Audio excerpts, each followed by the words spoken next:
Yo, what's up, guys? We're live. We're going to be doing another episode of the Aftermath, and this week it's for UFC Vegas 20. And I just want to give a shout out to the chat already. There's a few people that were in here already. Bloodthirsty MMA. You've been around the channel for a long time. Gamer Bod, man. Yeah, you put all these jokes up here. Yeah, man. I've seen you on odds too, so I appreciate the support, everything like that, and everyone in here watching the show. But yeah, man. So I just want to touch on. We didn't get to do the aftermath for UFC Vegas 19. Just for the main event, what did you think about that with the big upset with Derek Lewis going in there and tying the record for most knockouts UFC history and basically putting himself in at least a number one contender, if not a title shot next. Yeah, I mean, I picked Curtis Blades to win. I thought he would use the wrestling to get the dub, as I think that was a general consensus among people. But it played out completely different. Blades looking like the better striker throughout much of the first round, and then as soon as he tried to initiate the grappling in the second, just got time with the uppercut and knocked into another dimension. Crazy, crazy finish for Lewis, and yeah, I think he's like one KO away from most KOs in UFC history or something like that, and he's got the most in the heavyweight division. Yeah, I agree. Definitely number one contender, Derek Lewis for me. Yeah. Yeah, I mean, would you even put him in there with a guy like someone else, or you think he should like he was calling out Overeem and stuff like that, or Well, I mean, I don't know what he's talking about when he's talking about wanting that Overeem fight. I mean, I think he probably just looks at that as an easy win at this point, and Overeem has talked a bit of shit about him in the past. So I don't know. Maybe he's just thinking keep active, pick up that big, veteran dub over Reem. But I don't know, man. It makes no sense whatsoever to do that in terms of rankings and stuff with where Reem's at right now. yeah, I mean, I honestly wouldn't even mind them doing that fight just because I think it would still be interesting. But yeah, it doesn't really make any sense, right? Yeah, I feel like if Overeem won that, it would almost become like the default number one contender again, which would just be like such a spanner in the works for the whole division.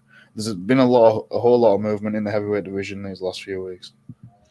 Yeah, man. So let's get back to this card because there was another big heavyweight fight in the main event. But with the first fight of the night, we had Dustin Jacoby against Maxine Grisham, and this was kind of a controversial fight. I know some people thought Grisham won, but Jacoby first round was a little bit shaky. He went in there, he got rock drop, but it seemed like he recovered. And then by the third round, he was really putting it on Grisham. So what did you think about both their performances? Were you impressed with Jacoby, or were you expected more? Well, initially going into it, I was thinking Jacoby would pick up the dub, but then Grisham came in 5 pounds over. I thought he was going to use his size, and yeah, he looked a little. I don't know what it was. He just didn't have his timing down in the first round. Maybe he was afraid of the takedown attempts and stuff. But yeah, got dropped with a jab. Finished the round in a really bad position. I know some people would score that at 10-8. I would probably verge towards leaning on a 10-8 for that round, and then Jacoby slowly took over the next two rounds. I think it could have been a draw. It could have been a Grisham decision. It could have been a Jacoby one. It was just fairly close, whichever way you slice it. I wasn't that impressed with Grisham for a near 40 fight veteran, but I was impressed with Jacoby considering. Yeah, with Grisham, I mean, I don't know what was up with him missing weight like that either, because he already had a fight at heavyweight in the UFC, but it didn't seem like he was very big at that weight class. So I don't know what was up with that, but I'm sure they're going to keep both guys around. So what would you think? You think would you keep Grisham in that type of role, like a gatekeeper for the top 30ish, and then what do you think about Jacoby moving forward? For Jacoby, just looking at the matchups that are coming up on the horizon, I think he's passed the veteran test now in Grisham. A guy who has been around the game for a long time, picked up some nice wins. He tried to use his size against Jacoby, and Jacoby handled it well and battled back from adversity. So I think that they should give him like a more exciting type of fight next. And we've got Oleg Zajic and Bukowskis fighting on the horizon. I think that if they gave Jacoby the winner of that, that would be like a firework type of fight. Yeah, for sure. I definitely want to see him against more strikers, because that's when he can show, more of what he has. And then as far as Grishin, would you drop him that far in the rankings? Or I know you said you weren't very impressed with him, but, I assume they're going to keep him around. He did get a finish in his fight before that. So, would you give him another prospect? Or I was thinking maybe he could fight a guy like a Procneo or something like that. Yeah, that was one of the ones I was looking at. Praknio. Yeah, I think they're both 1 and 3 in the UFC. Oh no, Grishin's 1 and 2, and Prakniow's 1 and 3. But Prakniow's picked up a dub recently, so yeah, they could see who's got the more juice in them out the two. I was also thinking another couple of guys who are like having hard times coming off skids, slow Mike Rodriguez, and I was also thinking Roundtree too. But yeah. Yeah.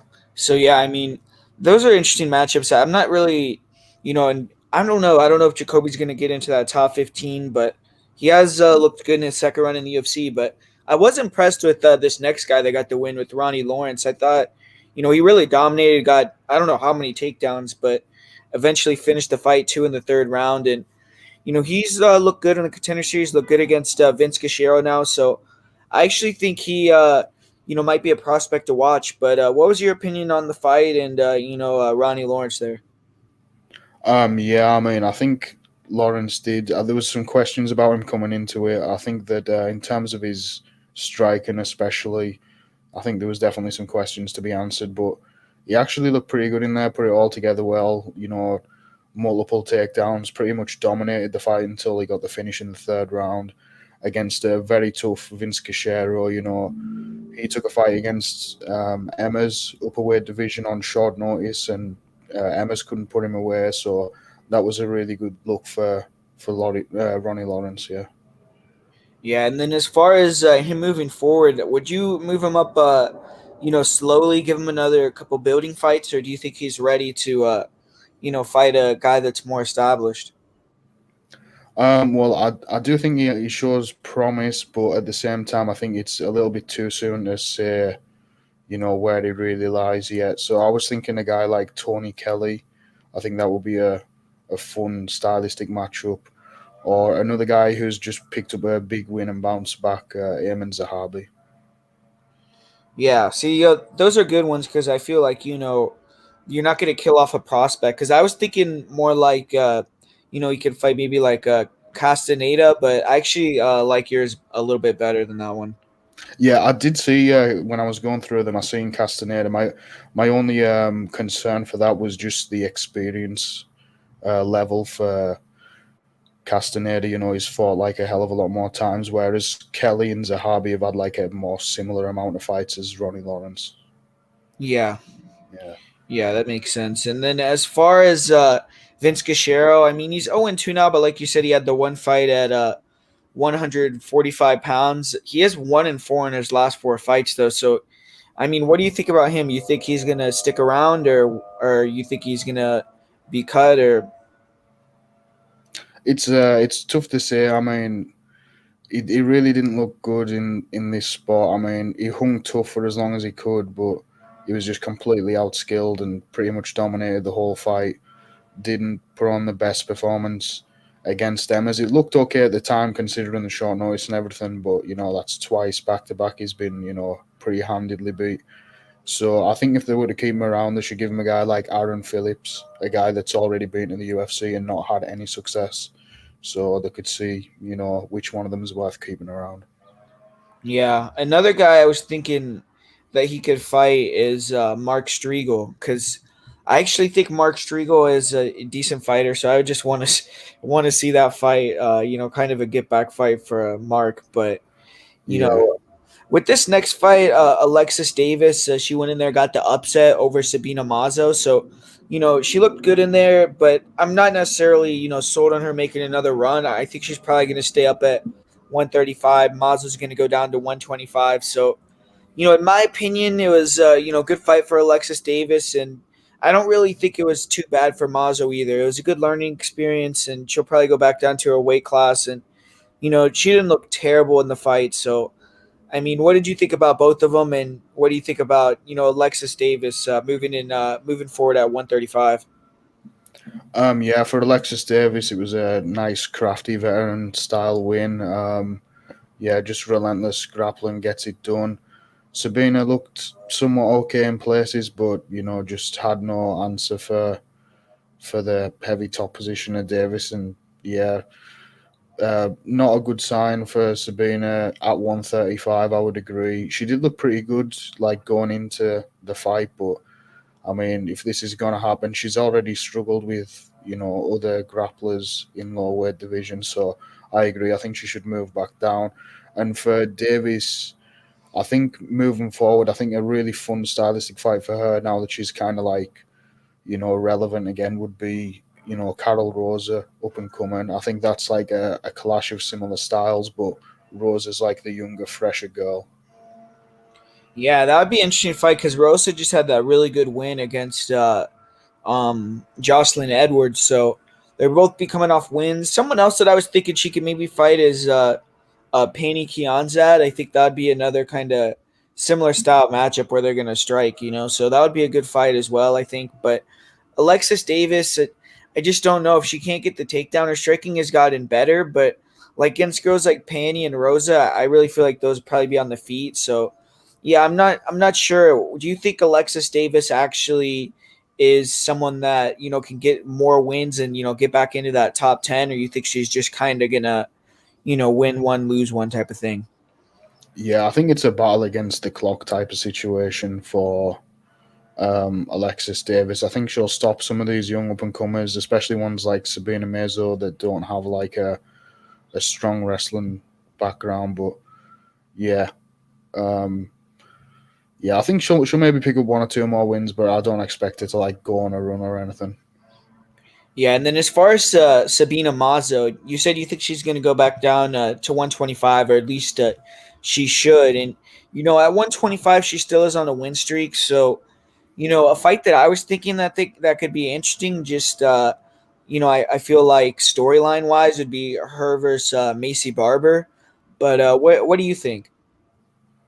Yeah, that's an interesting one because they're both kind of younger girls who had like a bit of hype on them. That it hasn't worked out too well for either of them. I think that will be good in terms of storyline. Yeah, um, to fight for both girl, I really wouldn't know who to predict in that one. So yeah, actually, I like that one. Yeah, so for Mazo, I still feel like she could still be something in the UFC. What do you think? You think that are you still high on her in terms of the future, or you think she's gonna top out as like a not even making it into the top 15? I think it kind of remains to be seen. I think she's still got time to develop and get better, and I think she probably will hit the top 15 at some point in the future. Yeah, all right. And then I just want to give a big shout out to everyone in the chat. Jimmy the Drunk, MMA Locker Room, KCOH, Alex Ramirez.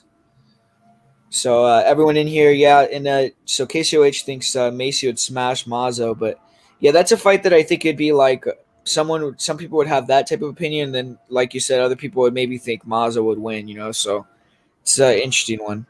But then in this next fight, we had one guy he didn't agree with the decision, but I think it was a good decision with Thiago Moises getting the win. But the first thing I want to say, I mean, what did you think about the whole Alex Hernandez? His coach asking if they called the right name, and then he's on Twitter still or on Instagram still saying he easily won 2.5 rounds. I mean, you think that it's like he's actually believes that, or what do you think? Montoya's been saying this, yeah. No, or Montoya. He asked, so like he went and after they did the decision, he he like went up to Bruce Buffer and he was like, "Are you sure you said the right name?" Like he was trying to say like if he made a mistake or something. And then Alex Hernandez like I'll try to pull it up. Pull up. He put on Instagram like a post and he was saying like he clearly won 2.5 out of the 3 rounds. If it was like if you mute the commentary. I mean, I don't even know what to say to that. I don't agree with that at all. Yeah, like I picked Moses to win in this spot. I thought that he was like the sharper striker of the two. Hernandez as well, feeling himself coming into it. Saying all kinds of stuff, calling him shameless and feeble. Here we go. But hold up. Can you? Yeah, I'm looking at it now. Yes, silence the commentary. Watch this fight and convince me I didn't win 2.5 or 3 rounds. I mean, come on, dude. He picked up a win that he didn't deserve against Ronaldo, and we all knew it. Like, if you want to talk about reactions to fights, go back and watch Hernandez's reaction to getting his hands raised against Ronaldo, because he legitimately knew that he didn't win that fight. So it is what it is, and he actually lost this one. So yeah, I mean, back to the drawing board for Hernandez. I don't know what he wants. I was going to say slow build him, but if he feels like he's won, maybe give him another tough fight again if he wants But yeah, it. as far as the matchup goes, I agree. I thought Thiago looked good. Good counter punching. Hernandez, I could get maybe why he thought he won in the moment because he was pressuring forward, I guess. But I didn't think he Yeah, landed.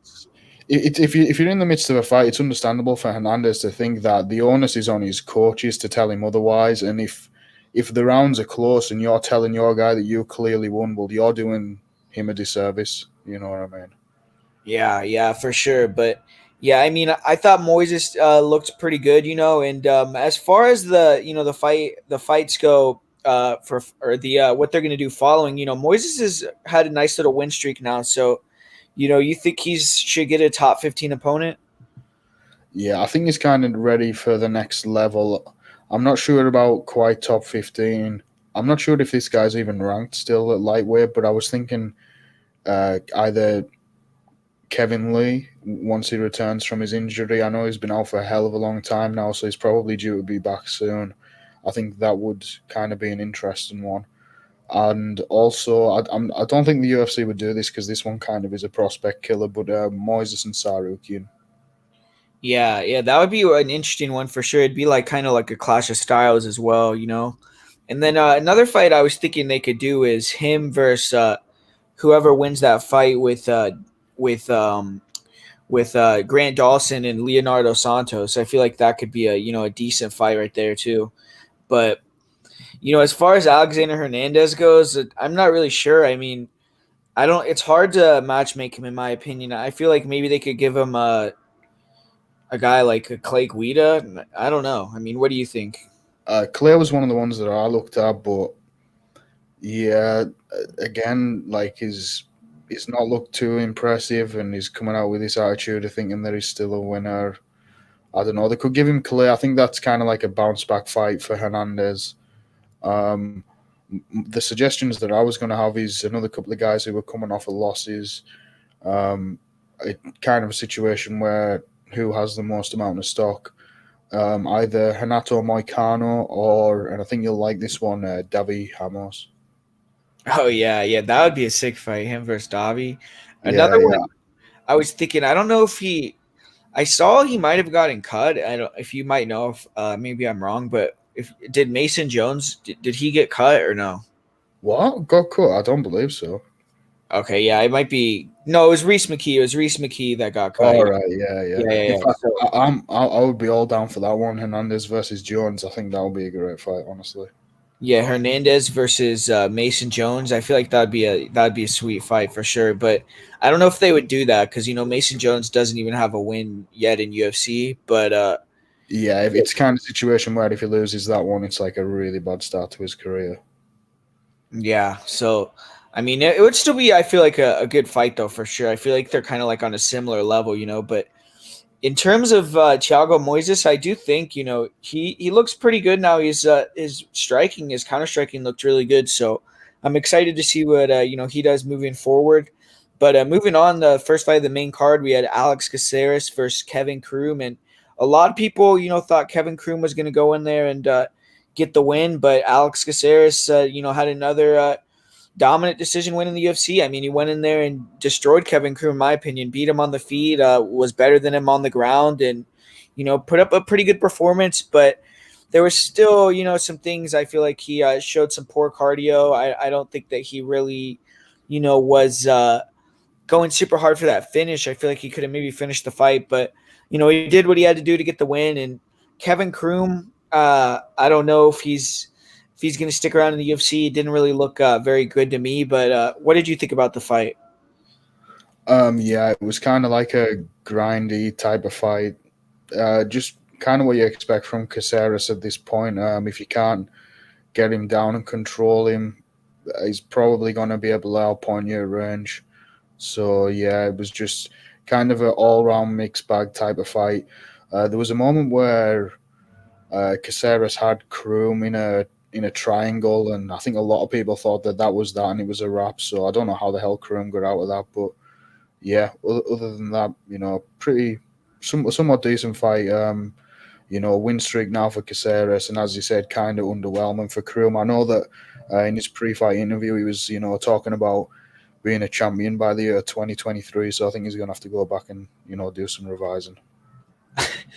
Yeah, I mean, I don't know. I mean, you think that Kevin Krug, you think they're definitely going to give him another fight, I guess, because he did win his UFC debut, right? So, but Yeah, not yeah, only that, I think his personality kind of shines through outside of the cage anyway. So yeah, I did hear him say like before the fight he might go to 135. So I don't know what he's necessarily going to do, but if he sticks around at 145, I mean, who do you think they could give him? It's probably has to be a super low level guy, right? yeah, I know that they've got Omar Morales taking on Shane Young on the horizon. I think that they should give him the loser of that fight. I think if it's Shane Young, I think that will be like a winnable fight for him. I think it'd be a bit tougher if it's Omar Morales, but yeah. Yeah, I mean, I feel like that would still be a hard. I don't think he could win that fight personally. But I don't. I was thinking maybe he could fight the loser of the fight coming up this weekend with a long cruise versus Eros Medic. I feel like Oh maybe yeah, it he could maybe fight the loser of that one. But then again, if Cruz loses, who knows what they're going to do with him? But I feel like that would be a decent fight. But yeah, I'm not really super impressed with Kevin Kroom, to be honest with you. But as far as Caceres goes, you have to give him some credit. I mean, 4 straight wins. So, what do you think about Caceres? Would you give him a name guy, or what would you think about Caceres? yeah. I think it's a tough one for Caceres because he's been around so long. He's a real veteran in the game in the UFC. He's on a win streak. He's finally managed to put three together, maybe even four, I think. Um, but yeah, now he's looking at the higher end of the division, and it's going to be a lot of tough matchups for him. So another guy who's came down to featherweight and put some wins together, Jared Gordon. I think that will be like a good test for both guys because I think that if that fight got late, I think that Caceres could have like quite a bit of success in it. And the other one I was thinking was a guy that Caceres just fought recently and submitted, Austin Springer. He holds a win over Giga Chikadze, so they could do Caceres versus Giga. Yeah, see, that would be a fight that would be a fun striking fight. I don't know if he's necessarily on the same level of striking as a Giga, but at least it would probably play out pretty good. And then another one that I was thinking he could fight is Julian Rosa. He did just get a nice win over Nate Landwehr, but I actually do think Giga would be a more fun fight to watch. Yeah, yeah, I think that's a good suggestion too, though, because Julian Rose, a guy that he was like had a like real string of bad luck there, but after his last two performances, maybe he deserves a bigger push forward because those were like huge wins for Erosa. Yeah, for sure. And then, I mean, I don't know if Caceres could fight a guy like Nate Landwehr, but I mean, man, Nate Landwehr is he's down pretty bad right now for sure. But Yeah, yeah, very. this moving on next fight. This was a sick fight, man. I mean, Jimmie Rivera taking on Pedro Munhoz, and you know Pedro got in on that calf early and kind of changed the fight, but Jimmy stayed tough, durable. He was still landing some big shots, but overall, what did you think about Pedro Munoz? A good comeback performance from here. I mean, a lot of people think he won versus Frankie Edgar, but was a really close fight, and now he's got this win here over Jimmy Rivera, who I believe is probably a bigger deal or more impactful in the division than Frankie Edgar. So it was a good win. And for Jimmie Rivera, I still don't think it really dropped his stock. But what was your opinion? Yeah, I think pretty much the same thing. I think that Rivera like hung tough and he took every leg kick, and he was firing back with solid combinations. But I mean, Munoz just had that calf kick cheat code, and he was hacking away at it from the get go, round number one, and then by the end of round one, Rivera was just like a completely compromised version of himself. So hats off to Pedro Munhoz, completely dismantled Rivera pretty much. But it was a tough fight and it was, fun to watch. I mean, I wouldn't be, opposed to seeing a trilogy of that at some point in the future. Yeah, I saw they were saying they wanted it to be 5 rounds. I Oh, mean, I don't know if they'd want it to be 5 rounds for Jimmy that night, but yeah, if they could do a 5 round main event with that, that would be pretty awesome for sure. yeah, I'd enjoy that. Yeah. But yeah, I mean, as far as the division, those are two guys that are definitely in the title picture. I feel like a lot of guys at 135 they can sneak in and get wins over. It's kind of interchangeable. So, what do you think about Pedro Munhoz moving forward? I know he's had issues with the champ Petr Yan in the past, and he kind of put himself in that top five mix. So, who would you think to give him next? Yeah, it's really tough to say because obviously we've got the main event. Yeah, sorry, the co-main event or whatever it is coming up this weekend. Petr Yan versus Aljamain Sterling. Um, we've got Corey Sandhagen, who's just picked up a huge win over Frankie Edgar, who Munoz just lost to. So it's kind of tough to say. And Pedro's fought a lot of guys in the division already: Rob Font, Cody Garbrandt. Um, so yeah, maybe give Munoz the loser of the title fight, Petr Yan and Aljamain Sterling, because I think Corey Sandhagen has the better argument for going for the next shot. Yeah, I definitely think Corey has the better argument because Pedro is coming off of 2 losses before this, or I think even 3 losses maybe. But Pedro's still a factor, man. I mean, when you have a guy in there that has a chin like that, I mean, he was eating some bombs from Jimmie Rivera, and he's dangerous. So I mean, he's definitely still in the mix. Another guy that I think he could fight maybe is the winner of this fight this weekend, Dominic Cruz versus Casey Kenny. Especially if it's Dominic Cruz, I think that would be a big fight for Pedro, just his career and all that. But yeah, what did you think about Jimmie Rivera though? You think I was still impressed. I thought that he still showed that he's still a top guy. So I'm not really sure what they're gonna do with him, but I still feel like he can compete with the top 10 for sure.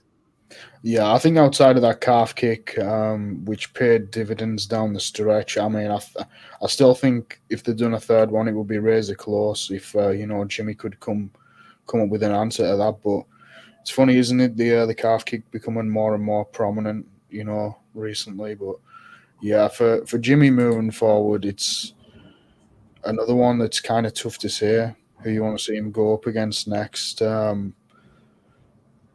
Looking over the division, I mean, he could take on a Sunsao. Yeah, I was thinking, yeah, Sun Tzu's a good one because the Sun Tzu's coming off a few losses, and he was supposed to fight someone, Barcelos, coming up. So, Yeah. uh, It's hard to say for Rivera because he's coming off a few losses, but the guys that he's losing to are like legit top of the division. You know what I mean? yeah, another guy I guess you could give him is a guy like a Ricky Simone. I feel like that'd be a real favorable matchup for Rivera, but it's a guy that is on a win streak right now. Yeah, he's on a win streak, so that would kind of make sense. And yeah, it's kind of hard to see how Ricky would win that fight because we've seen Ricky cracked and drop before, and his wrestling's really his A game. But good luck trying to wrestle Jimmie Rivera. Yeah, for sure. Yeah, Yeah. and then Marcin has a couple things here. He said Rivera versus Merab Dvalishvili. I mean, what would you think about that? That's another one where it's like good luck trying to wrestle with Rivera. So that would be an interesting one that maybe play out on the feet. And Dvalishvili is like is relentless in there, but I think he isn't like as technical as Rivera. So actually, yeah, I think that'd be a dope fight, Rivera and Dvalishvili. Yeah, but then you said that's going to be a good fight this weekend too. Song Yudong versus Kyler Phillips. But the winner of that would be a good fight as well for sure. Agreed. Yeah.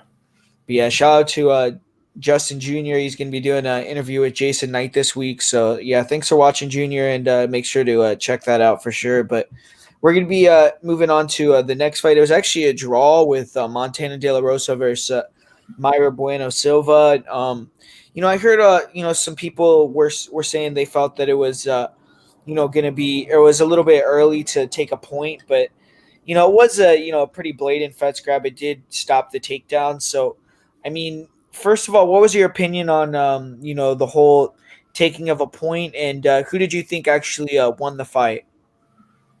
It's really confusing to get into because I feel like if it's a weird situation where if Bueno hadn't grabbed the fence, she probably would have been taken down, and there's a good chance she would have been controlled and lost the first round.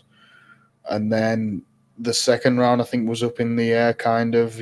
Bueno doing all the damage, but De La Rosa getting a lot of control time. And then I gave Bueno the third round clearly just because of, I think she had a hurt at multiple points. And, it was kind of close all in all. I think if Bueno hadn't grabbed the fence, she'd have been taken down and she'd have probably lost the fight, 29-28. But I think there's also an argument for a win in rounds 2 and 3, which is what I think happened. And, obviously the first round she got the point deducted, so a draw. Yeah. Yeah, I mean, as far as the fight goes, definitely, Montana took way more damage. I mean, just looking at her face, and so it's hard to say that you won, but I actually did feel like you could have given Montana the first and the second round. So I felt like she could have won, but you can't be too mad about the draw really in reality. So, but overall, I feel like both of them looked pretty good. I thought it was a fun fight. Like De La Rosa obviously was outmatched on the feet, but showed really good toughness in there. And then as far as Silva goes, I thought she looked pretty good, but obviously, she. I heard her say in other interviews she has the best ground game in the women's division, but she definitely isn't that great off her back. I mean, unless she can catch that armbar. So I feel like girls that can wrestle probably will be able to take her down and exploit her there. But what do you think about both these girls moving forward in the division? Yeah, it's a tough one for both because obviously Montana De La Rosa, I think she was like up in the rankings at one point, but actually you look at both girls' record and they both last picked up a win over Mara Romero Barella. So maybe they're not, quite as good as we thought they were. But for Montana De La Rosa, they've got Andrea Lee and Shevchenko, Antonina coming up. Uh, you know, Andrea Lee on a big skid. So I think the winner of that fight would be decent for Montana De La Rosa. Yeah, and then as far as Bueno Silva goes, would you give her like a similar level opponent, or you think? I'm not sure. I'm not really sure what you do with Bueno Silva. I'm thinking maybe she could fight like a Molly McCann, but McCann's been losing so much recently. Yeah, that was one of the ones that I was actually thinking about and looking at. But I think with Molly being on a 2 fight skid, and Bueno did lose that. Well, it was a draw, but damn, she's very dangerous in there. I think that would be a really tough fight for Molly to win. So maybe give her like the winner of Cachoeira and Mazzani or something like that. Yeah, yeah, that would be definitely a winnable fight for sure. Yeah, But but yeah, KCOH, I know you like Kylie Phillips, but man, I think you got to give him some credit now. After that fight he had against Cameron Else was pretty sweet too. But yeah, yeah, you had locker room thought Montana won. Yeah, I mean it was a close fight. I can't really complain too much about it, but yeah, I kind of agree. I feel like Montana maybe should have got the win in that one, but. In the co-main event, we actually had a pretty important fight with the light heavyweights. You had Ankalaev taking on Nikita Krylov, and obviously both these guys were in the top 10. And I feel like the line was obviously a little off because when you watch the fight, Krylov did win the first round and he looked pretty good overall. So Magomed Ankalaev was able to, take over the fight, use his grappling, and was superior there on the feet too. So he looked good as well. But, what did you think about both these guys and just the fight overall? yeah. I mean, Krylov came out and looked really good in the early portions of the fight. Magomed, took over as the fight progressed. I think that like no neither guy looked particularly good. I think I think people like really expected a lot more out of Magomed Ankalaev going into this fight, but I think the reason why he kind of looked a bit underwhelming is just because of how good and underrated Nikita Krylov is as a whole. So yeah, I was impressed by Magomed Ankalaev. He passed the test of a veteran. So yeah, I think I've still got high hopes for him moving forward, but he's gonna have some problems at the top of the division. So you don't think if they put Clive in there with like a Rocket, Jury, or Dominic Reyes, you don't know if he could compete with them just yet. Yeah, I think guys like Yuri and Rakic are going to give him some issues. Yeah, but at the same time, I've still got high hopes for him. I think he will do well in the division. So for his next fight, what do you think? You think he deserves a top five guy, or who would you give him? He's starting to get to that point now. It's getting close. They'll probably give him one more kind of winnable fight. I don't know what he's coming off of like a win streak, but I feel like they're going to give him like the loser of one of these upcoming fights, like Yuri and Reyes or Rakic and Santos. Yeah, for sure. I could see it. Now, I actually am excited to see, him moving forward and, in these tougher fights, even a 5 round fight. So, as far as Ankalaev goes, he definitely looks pretty good. And then Nikita Krylov, I mean, he did take the loss and, he's kind of been inconsistent in the second UFC run, but he's been fighting a lot of hammers, man. He's been fighting a lot of really good guys. So, can't really, fault him too hard. I feel like he has improved a lot. But as far as his placement in the division, it seems like he is kind of a gatekeeper to that top 10, top five. So, who would you match him up with next? Yeah, I was actually thinking either part of this upcoming fight. We've got Jamal Hill taking on Paul Craig. I think that either winner or loser of that fight, it's a really tough test and a veteran test for Jamal Hill. Krylov got like more than you know 3 times the amount of fights as Jamal Hill, and Paul Craig really tricky on the ground, improving on the feet every fight. So yeah, I think, like you said, Krylov is basically beginning to assume the gatekeeper role. So yeah, Yeah, so that was an interesting fight, and then this was a short card, so we got the main event here: Ciryl Gane taking on Jairzinho Rozenstruik, and kind of an uneventful fight there. I mean, Ciryl Gane was able to use his movement and kind of just his superior, striking to win a decision there, but Jairzinho never really went for it. It didn't seem like he was really you know, he seemed like he was content on losing that decision. He never really put the pedal on the metal. So bad performance from Jairzinho there, in my opinion. But Ciryl Gane did what he had to do. I saw, a lot of people criticizing him, and I'm curious to see your opinion. But I feel like you got to criticize Jairzinho if anything. So he was dominating the fight, and I feel like he probably does deserve a top five guy next. And as far as Jairzinho goes, I still think he's dangerous to anyone that he fights. So not really ready to count him out yet, but it just wasn't the best performance from him. yeah, I pretty much agree with you. I think that the fight was like an absolute stinker. The fight was garbage. It's all well and good criticizing the fight, but in terms of the performances, Gane, like you said, went in there and did what he had to do. And there was a point during the fight where it was clear that Rozenstruik was down and he needed a finish to win. And Rozenstruik, was content to pretty much do absolutely nothing about that. So, yeah, you can't really blame Gane all that much because he was the lesser experienced guy, and he got to a point where he was clearly on his way coursing to a victory, and Jairzinho just let him effectively. Yeah. So as far as Ciryl Gane goes, I mean, would you put him in there with a guy like a Derek Lewis, or do you still think he needs another fight and then maybe he could get a title shot? Yeah, I definitely think he was saying in the post fight presser that the only way is up type of thing, but I mean the guys that are ahead of him, I think almost every single one of them has double the experience, and yeah, this is the thing that I'm always going to be concerned about for Gane. It's why I was so worried for him going into this fight with Rozenstruik. But yeah, I mean, a guy like Volkov, it's going to be a tough fight for him. I was actually thinking, Dana came out after this and said he wasn't impressed with the performance. This was his, coming out party, and he got the win, and that was that. Um, and the last guy that I remembered him criticizing at a post-fight press conference was actually Curtis Blades. So maybe they could match those two together, Gane and Blades. Yeah, I don't know how Blades has to be taking a long time off though, man. I feel like so. Yeah, probably. Yeah.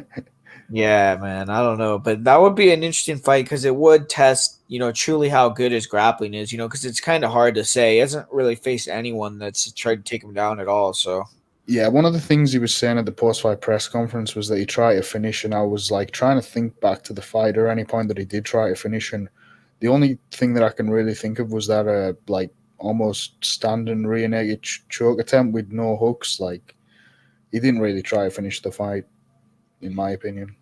yeah, and then like you said, Jairzinho. I mean, he had a couple of blitzes where he looked dangerous a little bit, but man, I mean, he didn't really do much. So it's like back to the drawing board for Jairzinho a little bit, and I wouldn't mind seeing him, test one of these new prospects that we got. But what's your opinion on, who he should face next? I mean, yeah, I think he's always going to be a dangerous guy for somebody that like brings the fight to him. But if he ever tries to fight like a technician, we're going to kind of get that same thing out of him, just slow plodding, Jairzinho Rozenstruik, low volume, just chasing after the guy and not much coming from it. So yeah, I think it's time to maybe give him one of these guys like Dorcas even, or I would say Aspinall, but maybe not quite Aspinall yet. But Dorcas is a top 10 guy now, and Jairzinho's lost 2 of his last 3. I think that would actually be a kind of fun and interesting one. Yeah, and I'm just curious, what would your opinion be on that fight if they set it up? Who would you think would win that fight? Um, I think Chris has like some of the sharper, quicker hands in the division, but we know Jairzinho's got like that really sneaky, like one hit quitter type power. It's hard to say. Both have a similar amount of MMA experience, but Rozenstruik has all that kickboxing experience. But Dorcas definitely the better grappler of the two. I'd probably lean Dorcas, honestly. Yeah, but that's definitely an interesting matchup for sure. I feel like that's a matchup I would want to see. That's actually a good idea right there. So I feel like Rosenstrick, I still feel like he could have potential because he's not that old and he could get a finish on anyone. So it's like I still think he's going to be around in the UFC for sure. But definitely was kind of a big loss because he's lost 2 of his last 3 fights now, and he's definitely fallen out of that kind of mix for the title. So it's tough for him. But in terms of the card, what was your favorite fight of the night, and what do you think of the whole card overall? I thought personally it was kind of a weak card, but Oh, I mean, frankly, yeah, terrible card. Like 9 decisions, 1 finish. I'll say that the 1 finish was the best fight on the card, but uh, I guess the most impressive performances for me were like uh, Ankalaev, Pedro Munhoz, Moises, Jacoby. Those and Lawrence. Those were the guys who like really impressed me. yeah. So just want to give a shout out to everyone that came in the stream, and a shout out to GameBot right here for the dono. He says Guru does not own a stove, oven, or microwave because revenge is a dish best served cold. Yeah, man, for sure. But yeah, dude. So appreciate everyone for coming through. Make sure to go subscribe to Jack Tech MMA. But I'm gonna give him the floor here to say anything that he wants to say. Give shout outs or whatever. So yeah, man. Floor is yours. Yeah, thanks, man. Appreciate you having me on. Always enjoy doing these after match. Shout out to all these people in the chat watching. All the regulars. You guys know who you are. Yeah, my channel's Jack Attack MMA on YouTube, Instagram, Twitter. I try to be as interactive as possible. So hit me up, give me a sub, and yeah, that's all for now. Yeah, looking forward to 259. Let's go. Yeah, man, for sure. We got a UFC 259, 3 title fights coming up, so that'll definitely be fun to talk about next week. So make sure to come back and listen to the show. But for now, man, we're out later.